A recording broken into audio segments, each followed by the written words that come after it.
చేసింది. జూలై 31న విచారణకు హాజరు కావాలని ఆదేశించింది. కాగా 2023లో హెచ్ఎండిఏ అకౌంట్ నుంచి 55 కోట్లను ఎఫ్ఈఓ అనే విదేశీ సంస్థకు చెల్లించారని కేసు నమోదైంది. A1గా కేటీఆర్, A2గా అరవింద్, A3గా బిఎల్ఎన్ రెడ్డి, A4గా కన్సల్టెంట్ కిరణ్, A5గా ఎఫ్ఈఓ ఉంది.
ఫార్ములా ఈ-కార్ రేస్ కేసులో కీలక పరిణామం చోటు చేసుకుంది.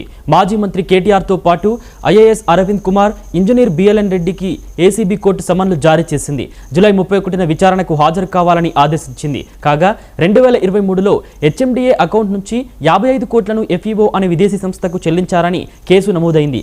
A1గా కేటీఆర్, A2గా అరవింద్, A3గా బిఎల్ఎన్ రెడ్డి, A4గా కన్సల్టెంట్ కిరణ్, A5గా ఎఫ్ఈఓ ఉంది.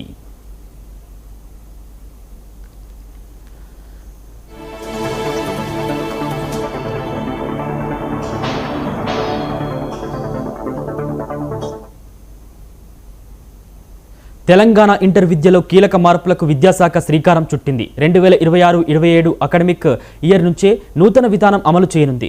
ఇంటర్ ఫస్ట్ ఇయర్లోనూ ఫిజిక్స్, కెమిస్ట్రీ, బాటనీ